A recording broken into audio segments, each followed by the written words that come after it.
মোহতারাম হাজিরিন, মহান রব্বুল আলমিনের অশেষ বড় মেহেরবানি যে মহান রব্বুল আলমিন আমাদেরকে পবিত্র জুমার দিনে জুমার নামাজ আদায়ের লক্ষ্যে মসজিদে উপস্থিত হওয়ার তৌফিক দান করেছেন। আমরা সকলেই শুকরিয়া আদায় করি আলহামদুলিল্লাহ। নেক কাজ করতে পারা আর পাপ থেকে বেঁচে থাকা আল্লাহ পাক রব্বুল আলমিনের অশেষ বড় মেহেরবানি। মোহতারাম হাজিরিন, বর্তমান এপ্রিল মাস চলছে, আগামী কয়েকদিন পরেই পহেলা মে।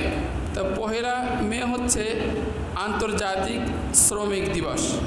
তা ইনশাল্লাহ আল্লাহ চাহেন তো আজকে এবং আগামী শুক্রবার এই 2 সপ্তাহে ইসলামে শ্রমের গুরুত্ব এবং শ্রমিক এবং মালিকের করণীয় কী এ সম্পর্কে আলোচনা হবে ইনশাআল্লাহ। মোহতারাম হাজরিন, প্রথমে আমরা জানি যে আসলে শ্রমিক কি, শ্রমিকের সংজ্ঞা কী। যদি আমরা স্বাভাবিক কোনো সংজ্ঞা দেখি তাহলে শ্রমিক বলা হয় যিনি আপনার কোনো পণ্য বা অর্থ এর বিনিময়ে নিজের শ্রমকে বিক্রি করেন, তাকেই বলা হয় শ্রমিক। এবং এই অর্থে আপনার একজন ডাক্তার, তিনি যেহেতু তার কর্মের মাধ্যমে অর্থ গ্রহণ করেন, তিনি একজন শ্রমিক। একজন ইঞ্জিনিয়ার, তিনি যেহেতু তার কর্মের মাধ্যমে অর্থ গ্রহণ করেন, তিনিও শ্রমিক।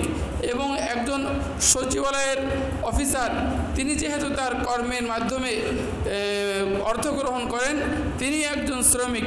এবং দেশের সর্বোচ্চ প্রধানমন্ত্রী বা রাষ্ট্রপতি, তিনিও যেহেতু তার কর্মের মাধ্যমে অর্থ গ্রহণ করেন, তারাও শ্রমিক। এটা হচ্ছে শ্রমিকের সংজ্ঞা। আর অর্থনীতির পরিভাষায় শ্রমিক বলা হয় যে সরকারি বা বেসরকারি বা শিল্প কারখানায় যারা কোনো কারোর অধীনে শ্রম বিক্রি করেন, তাদেরকে শ্রমিক বলা হয়। এই অর্থে এই সমস্ত লোক এবং যারাই এই ধরনের শ্রম বিক্রি করেন, তাদেরকে ট্রেড ইউনিয়নের আওতায় এনে তাদেরকে শ্রমিক বলা হয়।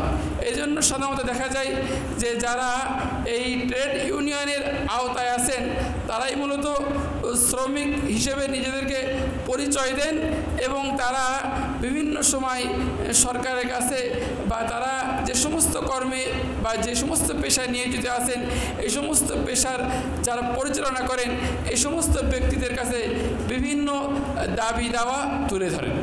এটা হচ্ছে শ্রমিকের পরিচয়। এখন আসেন যে আসলে আল্লাহ পাক রব্বুল আলামিন কোরআনে কারিমে বলেছেন যে আমি মানুষকে পুরুষ এবং নারী রূপে সৃষ্টি করেছি, বিভিন্ন গোত্রে বিভক্ত করেছি, যাতে করে তারা একে অপরের পরিচয় লাভ করতে পারে। তাহলে কেউ আরবি, কেউ আজমি, কেউ সাদা, কেউ কালো, কেউ আপনার আফ্রিকাতে বসবাস করে, আর কেউ হয়তো মিশরে বসবাস করে।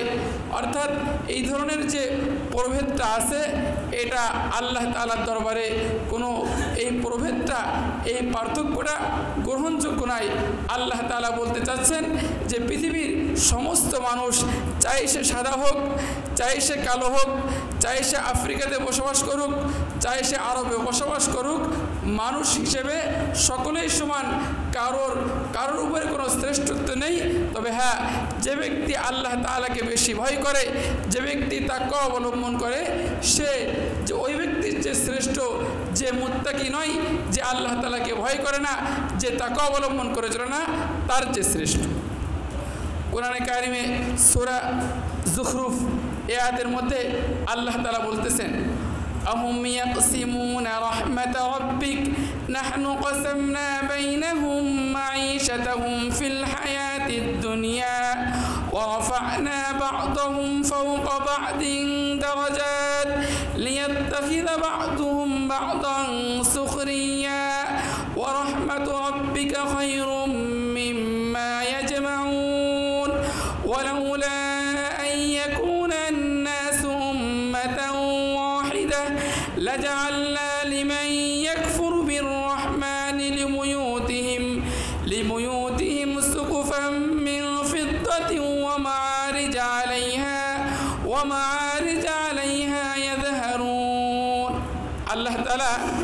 আয়াতের মধ্যে কাফেরদের একটা কথার জবাব দিচ্ছেন।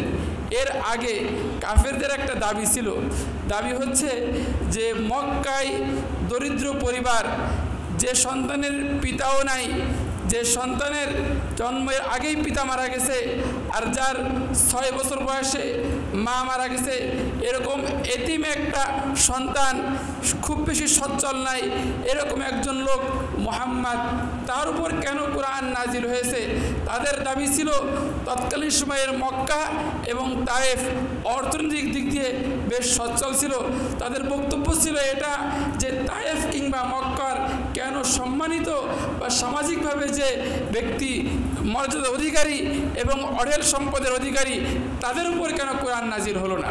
অকালু লাউলা নুজিলা হাযাল কুরআন আলা রাজুলিন মিনাল ক্বরয়াতাইনি আযীম। এই দুই জনপদ তায়েফ এবং মক্কা, এই দুই জনপদের যারা একটু বিত্তশালী, যারা একটু সামাজিকভাবে মর্যাদা সম্পন্ন, এমন ব্যক্তিদের উপর কেন কোরআন নাজিল হলো না, এটা কাফেরদের একটা আপত্তি ছিল। তা আল্লাহ পাক রব্বুল আলামিন সে আপত্তির জবাব পরবর্তী আয়াতে দিয়েছেন, যেটা আমি মাত্র তেলাওয়াত করলাম। আল্লাহ তাআলা বলতেছেন, আহুম ইয়াকসিমুনা রাহমাত রাব্বিক, তারা কি তোমার প্রভুর যে অনুগ্রহ রহমত আছে নবুয়াত, এই নবুয়াত আল্লাহ তাআলা কাকে দিবেন আর কাকে দিবেন না এই নিয়ে চিন্তা ভাবনা করে, এই বন্টন নিয়ে চিন্তা ভাবনা করে? ওই যে নবুয়াত তো দূরের কথা, স্বাভাবিকভাবে যে সম্পদ, এই সম্পদও আমি কতককে কতর কবর শ্রেষ্ঠত্ব দান করেছি, এবং এই সম্পদ এটা আমি মানুষকে কতককে কতর উপর শ্রেষ্ঠ দিয়েছি। উদ্দেশ্য হচ্ছে যাতে করে একজন আর একজন থেকে কাজ নিতে পারে। এবং আল্লাহ তাআলা এরপরে বলতেছেন, ওয়ালাউলা আইয়াকুনান নাসু উম্মাতান ওয়াহিদাহ লাজআলনা লিমান ইয়াকফুরু বিররহমান। আল্লাহ তাআলা বলতেছেন, যদি সমস্ত মানুষ কুফরিতে একমত হয়ে যাবে, সমস্ত মানুষ, দুনিয়ার সমস্ত মানুষ কাফের হয়ে যাবে, এই আশঙ্কা না হলে আমি এই কাফের যারা আছে এদের বাড়িঘর, এদের ছাদ, এদের দরজা সব কিছুই রূপায় পরিণত করে দিতাম। কথা বোঝেননি? অর্থাৎ যদি আল্লাহ তাআলা কাফেরদের বাড়িঘর, ছাদ, সিঁড়ি সব কিছু স্বর্ণ এবং রূপায় পরিণত করে দেন, তাহলে বাকি যারা মুসলমান আছে, বিশ্বাসী আছে, তারা আমি কি মনে করবে? যদি আল্লাহ তাআলাকে অস্বীকার করা যায়, কুফরি করা যায়, তাহলে কি হব? ধনী হয়ে যাব, আমাদের বাড়িঘর সব কিছু স্বর্ণ রূপায় পরিণত হয়ে যাবে। তা আল্লাহ তাআলা বলতেছেন যে অন্য অন্য মুসলমানরা এরাও যদি কাফের হয়ে যাবে, এই আশঙ্কা না হলে আমি দুনিয়ায় যত কাফের আছে, যারা রহমানের সাথে কুফরি করে, আল্লাহ তাআলাকে অস্বীকার করে, এদের ঘর, এদের ছাদ, এদের সিঁড়ি সব কিছুই রূপায় পরিণত করে দিতাম। ওয়ালি বুয়ুতিহিম আবওয়াবান, শুধু তাই নয়, এদের ঘরে যে দরজা আছে, অসুররান আলাইহা ইয়াত্তাকিউন, এরা যে পালঙ্কে হেলান দিয়ে বসে, এই সব কিছুই আমি রূপায় পরিণত করে দিতাম। পরে শুধু রূপায় তাই নয়, অযুখরুফা, এই সব কিছু আমি স্বর্ণে পরিণত করে দিতাম। কিন্তু আমার আশঙ্কা হয় যদি এরকম আমি কাফেরদেরকে ধনী বানাই দিই, তাহলে অন্য অন্য মুসলমানরাও সব কাফের হয়ে যাবে, এই জন্য আমি কাফেরদেরকে এরকম ধনী বানাই দিই। আল্লাহ রসুল আরও স্পষ্ট করে এই হাদিসটা বলেছেন, লাউ আন্না দুনিয়া জানাহা বাউদাতিন ইনদাল্লাহ মা সাকা কাফিরান শুরবাতা মাইন। যদি আল্লাহ তাআলার কাছে এই দুনিয়াটা একটা মাছির সমতুল্য কোনো মূল্য থাকতো, তাহলে আল্লাহ পাক রব্বুল আলামিন কোনো কাফেরকে এক ঢোক পানিও পান করাইতেন। তার মানে কি বোঝা গেল? এই দুনিয়ার যে সম্পদ, অঢেল টাকা পয়সা, এটা আল্লাহ তাআলার কাছে একেবারেই মূল্যহীন। যেহেতু মূল্যহীন, অতএব এখানে যদি কেউ অঢেল টাকার মালিক হয়, এখানে যদি সে 20 তলা বিল্ডিং দেয়, এখানে যদি সে অঢেল টাকা জমা করে, তাহলে এটা আল্লাহ তাআলার কাছে সামান্যতম তার মর্যাদা বৃদ্ধি হয় না, এটা কোনো মর্যাদা বৃদ্ধির কারণ নয়। আমাদের মধ্যে অনেক ভাই, যখন কোনো ভাইয়ের ছেলে চাকরি পায়, তখন সে খুশিতে এই কথা বলতে থাকে যে আল্লাহ মনে আমার পর খুশি আছে। কারণ কি? আমার ছেলের সরকারি চাকরি হয়ে গেছে। কথা বলেননি?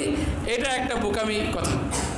কোনো ব্যক্তির অর্থনৈতিক উন্নতি হওয়া, কোনো ব্যক্তির টাকা পয়সা বেশি হওয়া, এটা তার মকবুলিয়াতের আলামত নাই, এটা আল্লাহ তাআলার কাছে গ্রহণযোগ্য হওয়ার আলামত নাই।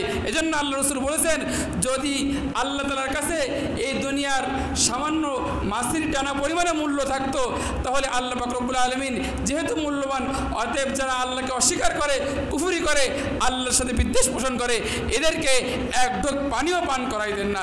যেহেতু মূল্য নেই এই টাকা পয়সার, কোটি কোটি টাকার, এজন্য কারি কারি টাকার মালিক মুসলমানদের চেয়ে কাফেররাই বেশি। কথাকে বুঝে আসছে?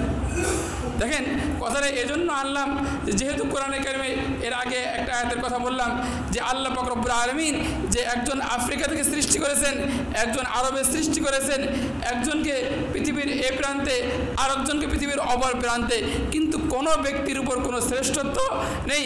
এমনকি যদি অর্থনৈতিক শ্রেষ্ঠত্ব থাকে, এটাও আল্লাহ তাআলার নিকট গ্রহণযোগ্য না। অতএব মানুষ হিসেবে, চাই সে মালিক হোক, চাই সে শ্রমিক হোক, চাই সে রাজা হোক, চাই সে প্রজা হোক, যে হোক না কেন, মানুষ হিসেবে সকলেই সমান।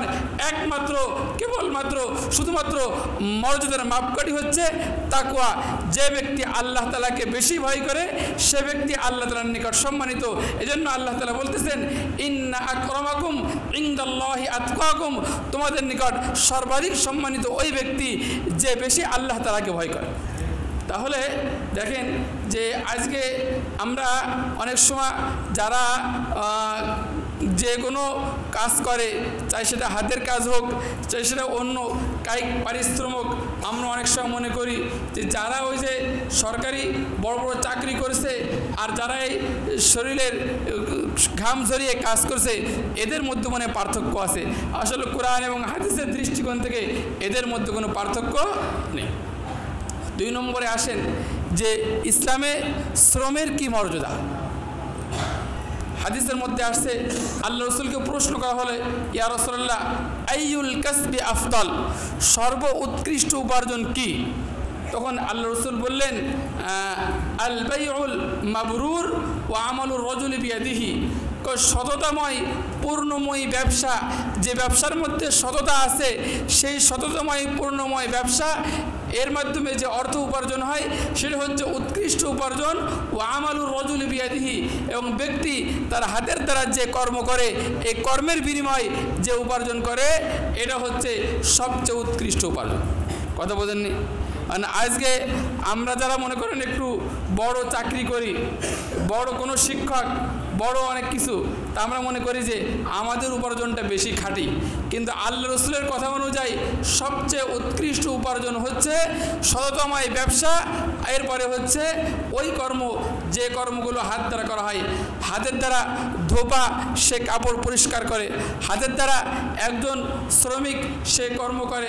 হাতের দ্বারা একজন কৃষক সে অন্যের জমিনে কাজ করে অর্থ উপার্জন করে। এক কথায় হাতের দ্বারা যে কর্ম করা হয়, এই কর্মের মাধ্যমে যে উপার্জন হয়, এটা হচ্ছে আল্লাহ রাসূলের নিকট সর্ব উৎকৃষ্ট উপার্জন। আজকে আমাদের এই উপমহাদেশে বিশেষ করে আর্য সভ্যতার কারণে, হিন্দু সভ্যতার কারণে আমরা ওই মুচি, মেথর, এরপরে নাপিত, এরপরে কাঠমিস্ত্রি, চুথর, এইগুলো বিভিন্ন নাম দিয়ে বিভিন্ন কর্ম ভাগ করে ফেলেছি এবং ওই কর্মগুলোকে আমরা নিম্নমানের কর্ম মনে করি। যেহেতু নিম্নমানের কর্ম মনে করি, এজন্য দেখা যায় আমাদের বাংলাদেশ থেকে যখন বিদেশের বিভিন্ন রাষ্ট্রে শ্রমিক যায়, তখন তারা কোনো কর্ম পারে না। কারণ কি?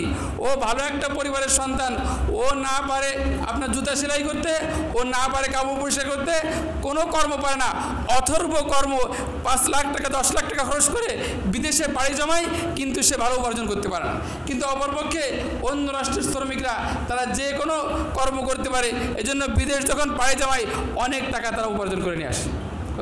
এই জন্য আমাদের এই হিন্দু সভ্যতার কারণে আমাদের কর্মের মাঝে বিভেদ সৃষ্টি করা হয়েছে এবং বোঝানো হয়েছে যে একজন কাঠমিস্ত্রি, বোঝানো হয়েছে একজন ব্যক্তি যে জুতা সেলাই করে, বোঝানো হয়েছে একজন যে চুল কাটে, এটা হচ্ছে নিকৃষ্ট কর্ম, নিম্নমানের কর্ম, এটা হচ্ছে সমাজের যারা নিম্ন শ্রেণী তারা কর্ম। প্রিয় ভাইরা, আল্লাহ রাসূলের হাদিস অনুযায়ী কোনো কর্মই নিকৃষ্ট কর্ম না। একটা হাদিস শোনেন, আল্লাহ রাসূল বলেন, মা বাআসাল্লাহু নাবিয়্যান ইল্লা রাআল গনাম, আল্লাহ রসুল বলেন আল্লাহ তাআলা পৃথিবীতে যত নবী পাঠিয়েছেন সমস্ত নবীকে দিয়ে বকরি চড়াইছেন। তখন উপস্থিত সাহাবায়ে কেরাম বললেন, ও আনতা ইয়া রাসূলুল্লাহ, আপনিও কি বকরি চড়াইছেন? তখন আল্লাহ রসুল বললেন, শুধু বকরি চড়িয়েছি তা নয়, কুমতু আর আহা, কয় যে আমি মক্কাবাসীদের বকরি চড়িয়েছি পারিশ্রমিকের বিনিময়। কিসের বিনিময় ভাই? অর্থাৎ আল্লাহ রসুল সাল্লাল্লাহু আলাইহি ওয়াসাল্লাম অন্যের বকরি চড়িয়েছেন টাকার বিনিময়, অর্থের বিনিময়। তাহলে যিনি সর্বশ্রেষ্ঠ নবী পৃথিবীতে শুরু থেকে শেষ পর্যন্ত, যার পরে আর কোনো শ্রেষ্ঠ মহামানব আসবে না, সেই শ্রেষ্ঠ নবী মহামানব তিনি পর্যন্ত মানুষের বকরি চড়িয়েছেন পারিশ্রমিকের বিনিময়। তাহলে আমি যদি আপনার কাজ করে দিই, আমি যদি আপনার ক্ষেতের ধান কেটে আমি পারিশ্রমিক গ্রহণ করি, তাহলে কি এটা নিম্নমানে পেশা হবে? কি বলেন? নিম্নমানের পেশা হবে? সর্ব উৎকৃষ্ট উপার্জন হবে। এই জন্য আমি যখন ওই যে টার্মিনালে বিভিন্ন গাড়ি উদ্বোধন করি, তখন আমি বলি যে ভাই দেখেন, আমরা অনেক সময় মাদ্রাসা পড়ায় বা মসজিদ আমাদি করে অর্থ উপার্জন করি। কারণ আপনারা তো মনে করেন যে হুজুরের চেয়ে মানে শ্রেষ্ঠ আর ভালো মানুষ পৃথিবীতে আর কেউ নেই। অথচ দেখেন যে আমরা যে ছাত্রদেরকে পড়াই আর অনেক সব মসজিদ থেকে বিভিন্ন সুবিধা গ্রহণ করি, আমাদের এটার চাইতেও আপনারা যে কর্মে আছেন এর উপার্জন আল্লাহ রসুলের হাদিস অনুযায়ী উৎকৃষ্ট উপার্জন। কথা বলেননি? এরপরে আসেন আল্লাহ রসুল আর একটা হাদিস শোনেন। আল্লাহ রসুল বলেন যে আল্লাহ নবী দাউদ আলাইহিস সালাম তিনি হাত দ্বারা যে কর্ম করতেন, এই কর্ম করে তিনি অর্থ উপার্জন করতেন। অতএব হাতের দ্বারা যে কর্ম করা হয়, এ কর্মের বিনিময়ে যে উপার্জনটা হয়, এটা হচ্ছে মানুষের সর্ব উৎকৃষ্ট উপার্জন। আর একটা হাদিসে আসছে আল্লাহ রসুল সাল্লাল্লাহু আলাইহি ওয়াসাল্লাম উপস্থিত সাহাবাদের সামনে নিয়ে বসে আছেন।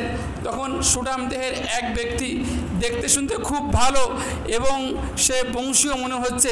তখন সাহাবায়ে কেরাম বললেন, ইয়া রাসূলুল্লাহ, এই ব্যক্তি যে আমাদের সামনে দিয়ে হেঁটে যাচ্ছে, দেখতে খুব ভালো লাগতেছে, এই ব্যক্তি যদি আল্লাহর রাস্তায় জিহাদ করতো কতই না ভালো হইতো। তখন আল্লাহ রসুল বললেন যে দেখো, যদি সে ঘর থেকে এই উদ্দেশ্যে বের হয় যে নাবালেগ সন্তানের উপার্জনের উদ্দেশ্যে বের হয়, তাহলে সে আল্লাহর রাস্তায় আছে। সুবহানাল্লাহ বলবেন না? এরপর আল্লাহ রসুল বললেন, যদি সে তার বৃদ্ধ পিতামাতাকে খাওয়ানোর উদ্দেশ্যে ঘর থেকে বের হয়, তাহলে সে আল্লাহর রাস্তায় আছে।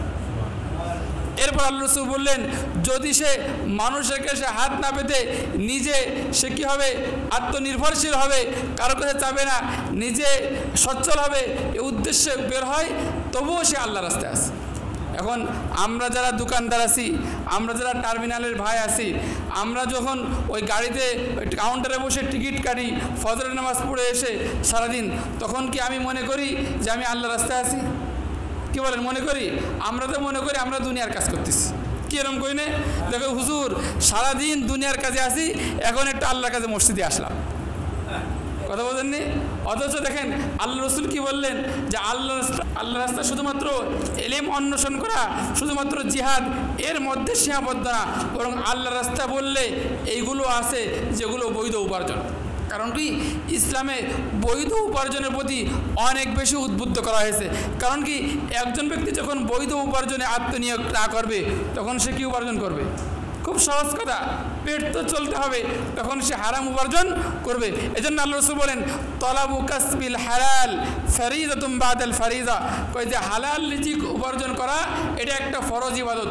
অতএব আমরা যদি ভাই ফজরের নামাজ পড়ে আসি, টার্মিনালে দোকানে বসি, টার্মিনালে বসে আমি ফুটপাতে হয়তো পেয়ারা বিক্রি করছি, টার্মিনালে বসে হয়তো আমি চকলেট বিক্রি করছি, টার্মিনালে বসে আমি হয়তো কাউন্টারে টিকিট কাটছি, আর যদি আমি এই কথা মনে করি আমি এই উপার্জনের মাধ্যমে আমার নাবালেগ সন্তানকে খাওয়াবো, আমি উপার্জনের মাধ্যমে আমার বৃদ্ধ পিতামাতাকে খাওয়াবো, আমি উপার্জনের মাধ্যমে নিজে আত্মনির্ভরশীল হব, কারোর কাছে কিছু চাবো না, তাহলে আমার এই কর্মটা আল্লাহ রাস্তার কর্ম হবে। অতএব এটা আমাদেরকে অন্তরে লালন করতে হবে এবং সর্বদা ফরজ আপনার এই অর্থ উপার্জনের হালাল এবং বৈধ উপার্জনের চেষ্টা করতে হবে। এরপরে আসেন ব্যবসার কথা আসেন। হাদিসের মধ্যে আসছে আল্লাহ রাসূল বলেন, আত-তাজিরুস সাদুকুল আমিন মান নাবিয়িন সিদ্দিকিন, যে একজন সত্যবাদী ব্যবসায়ী সে কিয়ামতের দিন সিদ্দিক, শহীদদের এবং নবীদের সাথে কিয়ামতের দিন উঠবে।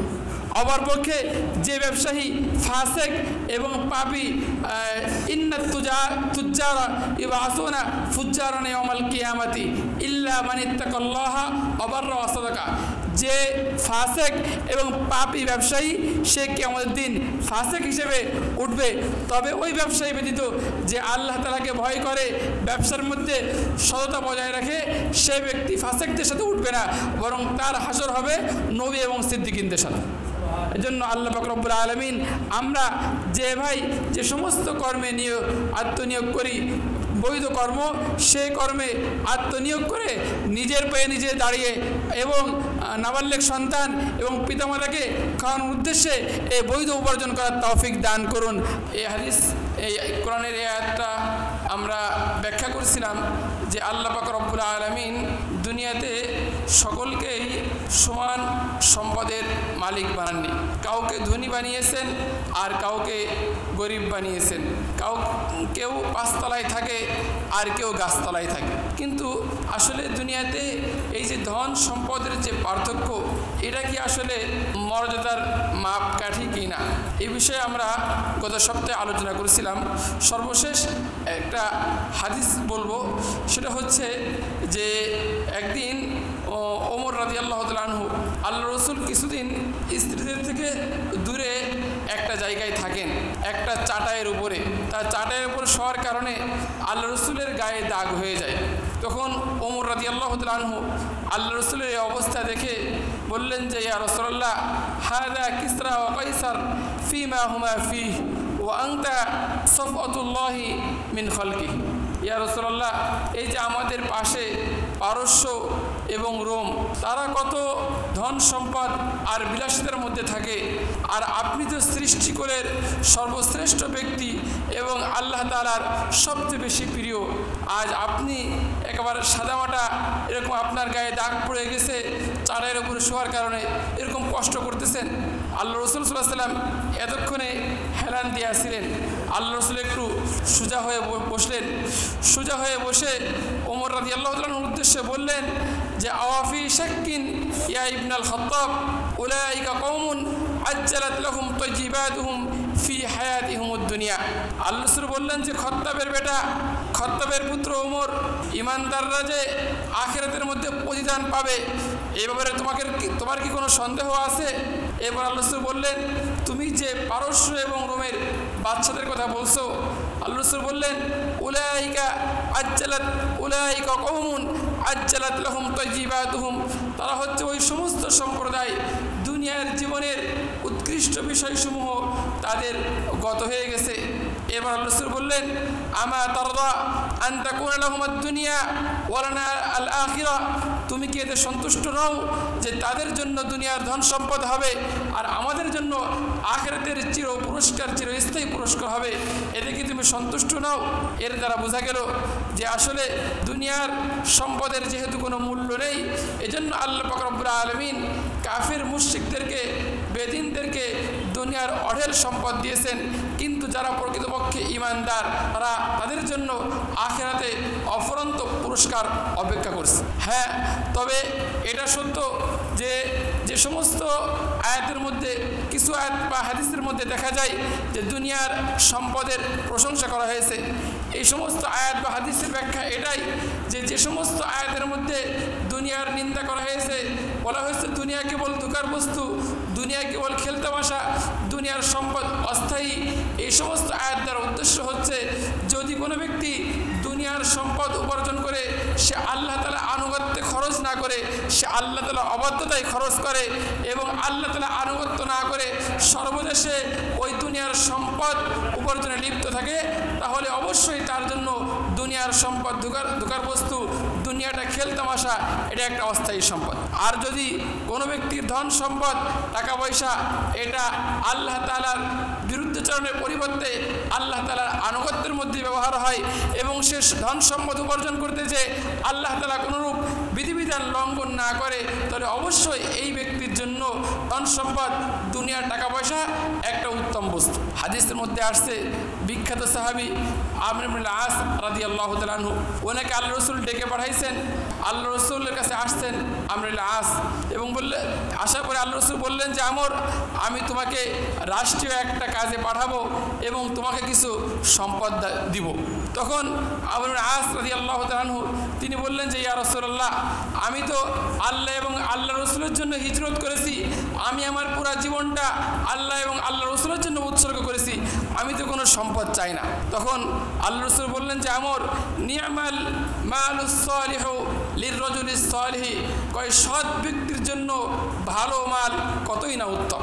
এই হাদিস দ্বারা বোঝা গেল যদি সৎ পন্থায় উপার্জন হয় এবং এই টাকা পয়সা উপার্জনের ক্ষেত্রে সে কোনোরূপ আল্লাহ তাআলার বিধিবিধান লঙ্ঘন না করে, তাহলে এই সম্পদটা অবশ্যই একজন ইমানদারের জন্য কল্যাণকর। যাই হোক, এরপরে আসেন যে আল্লাহ রসুল সাল্লাল্লাহু আলাইহি সাল্লাম সাহাবায়ে কেরামকে আত্মনির্ভরশীল হওয়ার জন্য কত প্রচেষ্টা করেছেন এই হাদিস দ্বারা প্রমাণিত।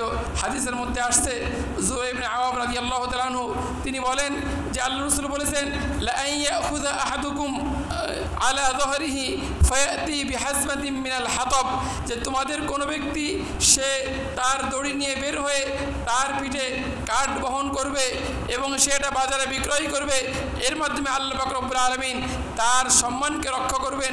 এই কর্মটা উত্তম ওই কর্ম থেকে যে ব্যক্তি মানুষের কাছে কিছু চায় এবং চাওয়ার পরে মানুষ তাকে দিতেও পারে নাও পারে। তাহলে দেখেন যে আল্লাহ রাসূল সাল্লাল্লাহু আলাইহি ওয়াসাল্লাম সাহাবায়ে কেরামকে অন্যের কাছে না চেয়ে আত্মনির্ভরশীল হওয়ার জন্য উদ্বুদ্ধ করেছেন। আর এক আনসারী সাহাবী উনি এসে বললেন, ইয়া রাসূলুল্লাহ, আমাকে কিছু সম্পদ দান করুন। তখন উনি বললেন যে আচ্ছা, তোমার ঘরে কিছুই নাই? তখন উনি বললেন, ইয়া রাসূলুল্লাহ, আমার ঘরে একটা কাঁথা আছে, যে কাঁথার কিছু অংশ আমি বিছিয়ে দেই আর কিছু অংশ গায়ে দেই, আর একটা পেয়ালা আছে যে পেয়ালায় আমরা পানি পান করি। তখন আল্লাহ রসুল বললেন, ওই দুটাই আমার কাছে নিয়ে আসো। যখন আল্লাহ রসুলের কাছে আনলেন, তিনি আল্লাহ রসুল বললেন যে এই কাঁথা এবং পেয়ালা কে কিনবে? এক সাহাবী বললেন, ইয়া রাসূলুল্লাহ, আমি 1 দিরহামের বিনিময়ে কিনতে চাই। আল্লাহ রসুল আবার বললেন যে দেখো, এই পেয়ালা এবং কাঁথা এর চাইতে বেশি দামে কে কিনবে? তখন এক সাহাবী তিনি 2 দিরহাম দ্বারা ওটা ক্রয় করলেন। তখন ওই যে যাচনাকারী যে আল্লাহ রসুলকে চাইতে আসছিল তাকে তার ওই পেয়ালা এবং ওই কাঁথার বিনিময়ে 2 দিরহাম দিলেন, দিয়ে বললেন, যাও 1 দিরহাম দিয়ে তুমি খাবার কিনে তোমার স্ত্রীর কাছে রেখে আসবে, আর 1 দিরহাম দিয়ে তুমি একটা কুঠার কিনে আনবে। এরপর ওই সাহাবী কুঠার কিনে আনলেন, আনার পরে আল্লাহ রসুল নিজেই আশ্রয় লাগিয়ে দিয়ে বললেন, দেখো, তুমি বন থেকে কাঠ কেটে বাজারে বিক্রয় করে উপার্জন করবে, আগামী 15 দিনের মধ্যে যেন তোমাকে আমি আর না দেখি। তখন ওই ব্যক্তি 15 দিন ধরে উপার্জন করে 10 দিরহাম উপার্জন করেছে। এর দ্বারা সে খাবার এবং কাপড় চোপড় কিনেছে।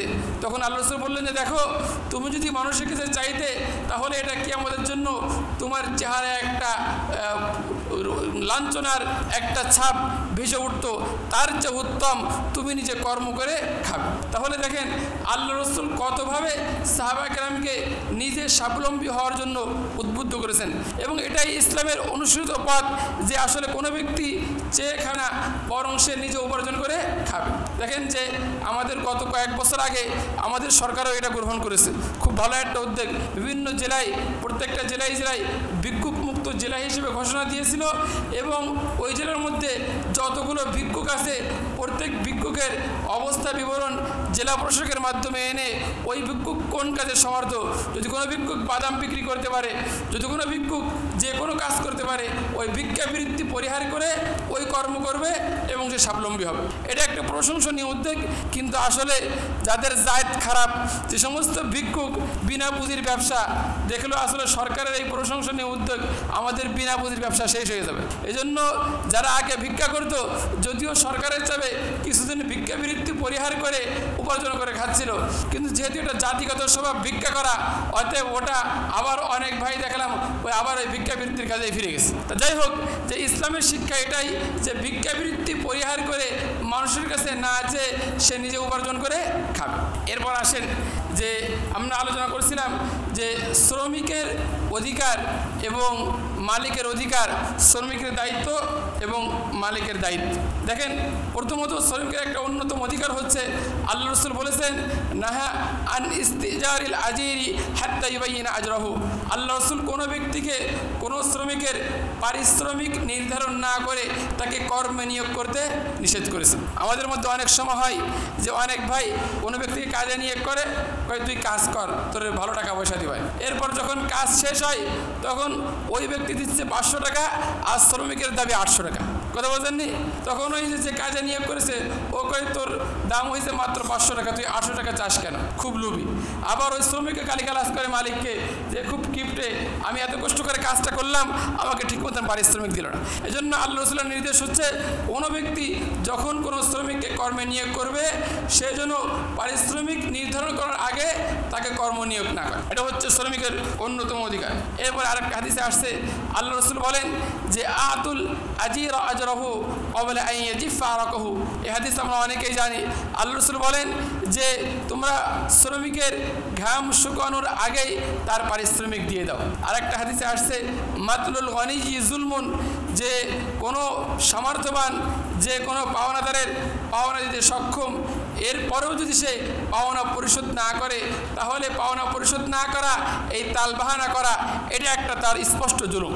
আর একটা হাদিসে আসছে আল্লাহ রাসূল সাল্লাল্লাহু আলাইহি ওয়াসাল্লাম বলেন যে আল্লাহ তাআলা বলেছেন সালাসাতুন আনা খাসমুহুম ইয়াউমাল কিয়ামা। 3 শ্রেণীর ব্যক্তি এমন আছে যাদের বিরুদ্ধে আমি কিয়ামতের দিন দাঁড়াবো, আল্লাহ তাআলা বলতেছেন। তার মধ্যে 1 নম্বর হচ্ছে ওই ব্যক্তি যে ব্যক্তি কোনো শ্রমিককে কোনো কর্মে নিয়োগ করলো কিন্তু সে তার পরিধানকে ঠিক মতন দিল না, আল্লাহ তাআলা বলতেছেন আমি ওই ব্যক্তির বিরুদ্ধে কিয়ামতের দিন দাঁড়াবো।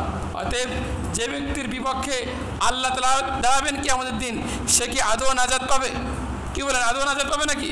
কখনো নাজাত পাবে না। অতএব আল্লাহ তাআলা বলতেছেন যে ব্যক্তি কোনো শ্রমিককে কর্ম নিয়োগ করলো কিন্তু সে তার পরিধানকে ঠিক মতন দিল না, আমি কিয়ামতের দিন তার বিরুদ্ধে দণ্ডায়মান হব। এজন্য এইগুলো হচ্ছে শ্রমিকের অধিকার। আর শ্রমিকের কিছু দায়িত্ব আছে। হাদিসের মধ্যে আসছে আল্লাহ রাসূল বলেন খৈরুল কাসবি কাসবুল আমিল ইদা নাসাহা। শ্রমিককে বলতেছে শ্রমিক তোমার উপার্জন সর্ব উৎকৃষ্ট উপার্জন, শর্ত হলো এটা যখন সে শ্রমিক এই কর্মের মাধ্যমে নিজের মালিকের কল্যাণ কামনা করে। কথা বলেননি? একজন ব্যক্তি আজকে আমাদের সমাজে শুধু শ্রমিকরা তাদের অধিকারকে আদায় করে, অধিকারের দাবি দাওয়া করে, কিন্তু শ্রমিকের দায়িত্ব কি কি আছে এটা একটু চিন্তা কমই করে। তা আল্লাহ রাসূল বলতেছেন যে তোমার কর্মটাই সবচেয়ে উৎকৃষ্ট হবে, শর্ত হলো তুমি তোমার কর্মের মধ্যে মালিকের কি করতে হবে? কল্যাণ কামনা করতে হবে। তুমি যে কাজে দিয়েছো হয়তো তোমার এই পারিশ্রমিক নষ্ট হলে তোমার হয়তো দিনগুলি 500 টাকা লস হবে, কিন্তু তুমি মালিকের যে কর্মে আসো হয়তো এমন হতে পারে তোমার একটা ভুলের কারণে মালিকের এমন একটা পাসপোর্ট নষ্ট হয়ে গেল যার দাম কোটি কোটি টাকা। কি বলেন? যখন ড্রাইভার সাহেবরা গাড়ি চালান, যদি ড্রাইভার সাহেব যদি একদিন তার কামাই হয় সর্বোচ্চ তার হাজিরা 1000-1200 টাকা লস হবে, কিন্তু যদি ওই ড্রাইভার ওই গাড়িকে উল্টা পাল্টা চালায় তাহলে মালিকের কত টাকা গেল? কি 1 কোটি টাকা গেল না? যে সমস্ত ভালো ভালো গাড়ি আছে। তাহলে আল্লাহ রাসূল বলতেছেন দেখো তোমার কর্মটাই উত্তম কর্ম, তবে শর্ত হলো তোমার কি করতে হবে? মালিকের কল্যাণ কামনা করতে হবে। কোরআনে পাকে আসছে আল্লাহ তাআলা বলতেছেন ইন্না মান ইস্তাজারাতাল কবিয়ুল আমিন। সর্ব উৎকৃষ্ট শ্রমিক হচ্ছে ওই শ্রমিক যার মধ্যে 2টা গুণ পাওয়া যাবে। 1 নম্বর তার কর্মের শক্তি থাকতে হবে, আর 2 নম্বর বিশ্বস্ত হতে হবে। তাহলে দেখেন হাদিসের সাথে কোরআনে আয়াতের মিল আছে। হাদিসে আসছে কল্যাণকামিতা আর কোরআনে আছে কি সে বিশ্বস্ত হবে।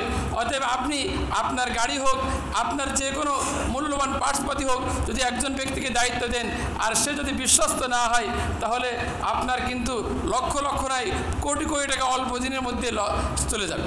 এজন্য অবশ্যই শ্রমিককে যে কর্মে নিয়োগ দিয়েছেন এই কর্মে সামর্থ্যবান থাকতে হবে এবং সে বিশ্বস্ত হতে হবে।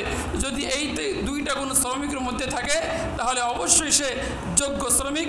এটা কোরআন এবং হাদিসের স্পষ্ট ঘোষণা। এরপর আসেন যে মালিকের দায়িত্ব কি। মালিককে দেখেন যে একদিকে শ্রমিককে মালিকের কল্যাণ কামনার কথা বলেছে এবং বিশ্বস্ত হওয়ার কথা বলেছে, আবার অপরদিকে ইসলাম মালিককে বলেছে হুম ইখওয়ানুকুম জাআলাহুমুল্লাহু তাহতা আইদিয়াকুম, তারা হচ্ছে তোমাদের ভাই।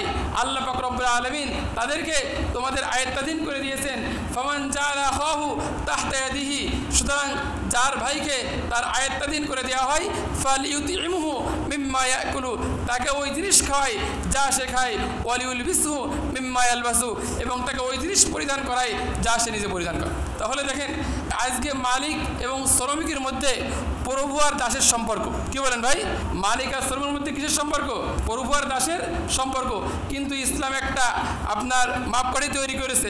শ্রমিককে বলেছে তুমি মালিকের কল্যাণ কামনা করো, বিশ্বস্ততা প্রকাশ করো, আর মালিককে বলেছে শ্রমিক সে আসলে তোমার কর্মচারী না, তোমার কি ভাই। সে যে শুধুমাত্র তোমার শ্রেণীভুক্ত একজন মানুষ এটাই নয়, বরং তোমার কি ভাই। দুই ভাইয়ের মধ্যে যেমন কালা হোক দলা হোক, শিক্ষিত হোক মূর্খ হোক, দুই ভাইয়ের মধ্যে কোনো পার্থক্য আছে নাকি? কি বলেন? পার্থক্য আছে? কোনো পার্থক্য নেই। ঠিক তেমনি হবে তোমার আন্ডারে যে শ্রমিক আছে সে কিন্তু তোমার ভাই। অতএব যে ব্যক্তিকে তার ভাইকে তার আন্ডারে দেওয়া হয়েছে সে যেন ওই জিনিস খায় যা সে নিজে খায় এবং সে যেন ওই জিনিস পরিধান করায় যা সে নিজে পরিধান করে। এটা হচ্ছে ইসলামের একটা সৌন্দর্য। আর একটা কথা দেখেন, যে কোনো কর্ম সম্পাদন হওয়ার জন্য দুইটা জিনিস জরুরি। একটা হচ্ছে পুঁজি আর একটা হচ্ছে শ্রম। পুঁজি ছাড়া যেমনি হবে কোনো আপনার মাল উৎপাদন হয় না, ঠিক তেমনি হবে শুধু পুঁজি থাকলে যদি ওখানে শ্রম না থাকে তবুও কোনো মাল উৎপাদন হয় না। অতএব যে সমস্ত ভাইয়েরা পুঁজির মালিক তাদেরকে বলা হয় মালিক, কিন্তু যুগ যুগ থেকে শতাব্দী পর্যন্ত এই যারা পুঁজির মালিক তাদেরকে সম্মানিত মনে করা হয়। আর যারা শ্রমের মালিক, যাদের ঘাম বের হওয়ার পরে ওই কারখানার মালটা উৎপাদন হয়, এদেরকে কিন্তু নিম্ন শ্রেণী মনে করা হয়। কি বলেন? কিন্তু কোরআনের এবং হাদিসের স্পষ্ট ঘোষণা যে না, যেমনিভাবে পুঁজির মালিকের গুরুত্ব আছে, পুঁজি ছাড়া কারখানার মাল উৎপাদন হবে না, ঠিক তেমনিভাবে শ্রমের যে মালিক শ্রমিক তার গুরুত্ব আছে। অতএব তার শ্রম ছাড়াও কোনো কারখানার মাল উৎপাদন হবে না। অতএব মালিক এবং শ্রমিক তারা আসলে একজন প্রভু আর একজন দাস এটা নয়, বরং একজন আর একজনের ভাই। অতএব একজন অপরজনে কী করবে? কল্যাণ কামনা করবে। অতএব আমরা যারা মালিক আছি আমাদেরকেও অন্তরে এই লালন করা লাগবে যে আল্লাহ পাক রব্বুল আলামিন আমার আয়াতে কিছু ভাইকে দিয়েছেন, তারা আমার ভাই। অতএব আমি সবসময় তাদের সাথে ভালো আচরণ করব। মালিকের আর একটা দায়িত্ব আছে, সেটা হচ্ছে বেশির থেকে বেশি ক্ষমা করা। হাদিসের মধ্যে আসছে, এক সাহাবী বলেন, ইয়া রাসূলুল্লাহ, আমি আমার অধীনস্থ কর্মচারী বা দাসকে দিনে কতবার ক্ষমা করব? আল্লাহ রাসূল বলেন, তুমি তোমার অধীনস্থ কর্মচারীকে দিনে 70 বার ক্ষমা করো। কয়বার ভাই? 70 বার। তাহলে দেখেন যে আজকে আমাদের সমাজে আমরা অনেক ভাই আছি যে আমার আয়ত্তে যে আছে একটু উল্টাপাল্টা করলেই তাকে আমরা গরম দিয়ে দিই, একটু উল্টো করলেই গালাগালাজ করি। হাদিসে আসছে, বুখারী শরীফের হাদিসে আসছে যে হযরতে আবু যর রাদিয়াল্লাহু তাআলা আনহু, ওনার আয়াতে এক দাস ছিল, উনি তাকে গালি দিলেন। তখন ওই দাস দিয়ে আল্লাহ রসুলের কাছে বলল। তখন আল্লাহ রসুল বললেন যে আবু যর, ইন্নাকা মুরউন ফিকা জাহিলিয়াতুন, তুমি হচ্ছে এমন একজন ব্যক্তি তোমার মধ্যে অজ্ঞতা জাহেলিয়াতের স্বভাব আছে। কারণ কি? তুমি তোমার যে দাস আছে তাকে তুমি গালি দিয়েছো। তখন আল্লাহ রসুল তখন আবু যর বললেন, ইয়া রাসূলুল্লাহ, যখন কোনো ব্যক্তি কাউকে গালি দেয় স্বাভাবিকভাবেই তার মা বাপ তুলেই গালি দেয়। তখন আল্লাহ রসুল আবারও বললেন যে আবু যর, তোমার মধ্যে অজ্ঞতা এবং জাহেলিয়াতের স্বভাব আছে। এবং এরপর আল্লাহ রাসূল বললেন, হুম ইখওয়ানুকুম জাআলাহুমুল্লাহু তাহতা আইদিয়াকুম, তারা হচ্ছে তোমাদের ভাই, আল্লাহ পাক রব্বুল আলামিন তোমাদের আয়াত্তাধীন করে দিয়েছে। অতএব এভাবে ইসলাম একটা মানে আপনার মালিক এবং শ্রমিকের মধ্যে একটা সমন্বয় করেছে যে শ্রমিককে বলেছে সে মালিকের কল্যাণ কামনা করবে, আর মালিককে বলেছে সে শ্রমিককে আপন ভাই মনে করবে। যখন এমনটা হবে তখন দেখবেন যে শ্রমিক এবং মালিক এদের মধ্যে আপনার কোনো সংঘর্ষ হবে না, হিংসা এবং রেষারেষি হবে না, ভালো একটা সমাজ হবে। আপনারা জানেন যে আল্লাহ রসুলের গোলাম ছিল হযরতে যায়েদ বিন হারেসা রাদিয়াল্লাহু তাআলা আনহু। উনি গোলাম হিসেবে খাদিজা রাদিয়াল্লাহু তাআলার কাছে আসছিলেন। পরে খাদিজা রাদিয়াল্লাহু তাআলা আনহু আল্লাহ রসুলকে দিয়ে দেন। এরপরে আল্লাহ রসুল এত সুন্দর এবং উত্তম আচরণ ওই যায়েদ বিন হারেসার সাথে করেন এবং তাকে মুক্ত করে দেন যে যায়েদ বিন হারেসার পিতা এবং চাচা যায়েদ বিন হারেসাকে নিতে আসছে। তখন তিনি এসে বললেন যে ইয়া রাসূলুল্লাহ, আপনার আয়াতে আমার ছেলে আছে, যত টাকা লাগে যত সম্পদ লাগে দিব, আপনি আমার ছেলেকে দাস থেকে মুক্ত করে দেন। তখন আল্লাহ রাসূল বললেন যে দেখেন, আমি তাকে অনেক আগে থেকেই মুক্ত করে দিয়েছি, যদি সে আপনার সাথে যেতে চায় তাহলে আপনি তাকে নিয়ে যান। তখন যায়েদ বিন হারেসা বললেন যে দেখেন, যে আমি এই মুহাম্মদ রাসূলুল্লাহ সাল্লাল্লাহু আলাইহি ওয়াসাল্লাম তার মধ্যে এত ভালো গুণের সমাহার দেখেছি, তিনি আমাকে মুক্ত করেছে, কিন্তু আমি তার থেকে মুক্ত হতে চাই না, আমি আজীবন তার সেবা করেই কাটিয়ে দিতে চাই। কথা বলেননি? তাহলে দেখেন যে আল্লাহ রসুল এটা শুধুমাত্র ওই বক্তৃতা বিবৃতি আর কথার মাধ্যমে ক্ষান্ত করেননি, বরং আল্লাহ রসুল সাল্লাল্লাহু আলাইহি ওয়াসাল্লাম এটা করে দেখিয়েছিলেন যে তার আয়াতে যে দাস ছিল তিনি দাসকে মুক্ত করেছেন, কিন্তু দাসের বক্তব্য আল্লাহ রসুল আমাকে মুক্ত করলেও আমি আল্লাহ রসুল থেকে মুক্ত হইনি। কারণ কি, আল্লাহ রসুলের যে ভালো আচরণ আমি ওদিন দেখেছি, অতএব আমি তার থেকে এক মুহূর্তের জন্য বিচ্ছিন্ন হতে চাই না। জন্য আল্লাহ পাক রব্বুল আলামিন আমরা যে আলোচনা করলাম মালিক এবং শ্রমিকের দায়িত্ব, এ সম্পর্কে আমাদেরকে সচেতন হওয়ার তৌফিক দান করুন, আমিন। সর্বশেষ একটা কথা বলেই শেষ করে দিচ্ছি, সেটা হচ্ছে যে প্রচণ্ড তাপ চলছে, এই তাপের মধ্যে আমাদের করণীয় কি? কোরআনে পাকেই আছে সূরা নূহতে যে আল্লাহ পাক রব্বুল আলামিন বলতেছেন ইস্তাগফিরু রাব্বাকুম ইন্নাহু কানা গফফারা, যে তোমরা তোমাদের প্রভুর কাছে ক্ষমা চাও, তিনি মহা ক্ষমাশীল। এরপরে কি বলতেছেন? ইউরসিলিস সামাআ আলাইকুম মিদরারা, তাহলে তিনি তোমাদের জন্য আসমান থেকে অবারিত বৃষ্টি নাজিল করবেন। ওয়াইমদিদকুম বিআমওয়ালি ওয়া বানিনা, শুধু তাই নয়, তিনি তোমাদেরকে সম্পদ এবং সন্তান দ্বারা তোমাদেরকে সমৃদ্ধ করবেন। এজন্য সবচাইতে বেশি এবং জরুরি কর্ম হচ্ছে আল্লাহ তাআলার কাছে নিজের জিল্লতি এবং নিজের হীনতা প্রকাশ করে বেশি থেকে বেশি আমাদেরকে কী চাওয়া? ক্ষমা চাওয়া, যে আল্লাহ হয়তো আমার পাপের কারণেই, আমার গুনাহের কারণেই এরকম প্রচণ্ড তাপ হচ্ছে, মানুষ কষ্ট পাচ্ছে, পশু পাখি কষ্ট পাচ্ছে, হয়তো আমি সবচেয়ে বড় গুনাহগার। এভাবে আমরা প্রত্যেক ভাই নিজের অক্ষমতা প্রকাশ করে আল্লাহ তাআলার কাছে ক্ষমা চাবো, এবং আল্লাহ তাআলা ঘোষণা অনুযায়ী যে বান্দা যখন বেশি থেকে বেশি ক্ষমা চাবে, ইস্তেগফার করবে, তখন ইনশাআল্লাহ আল্লাহ তাআলা বৃষ্টি দান করবেন এবং মালে এবং সন্তানে আমাদেরকে সমৃদ্ধ করবেন ইনশাআল্লাহ। আল্লাহ পাক রব্বুল আলামিন আমাদের সবাইকে বেশি থেকে বেশি ইস্তেগফার করার তৌফিক দান করুন, আমিন।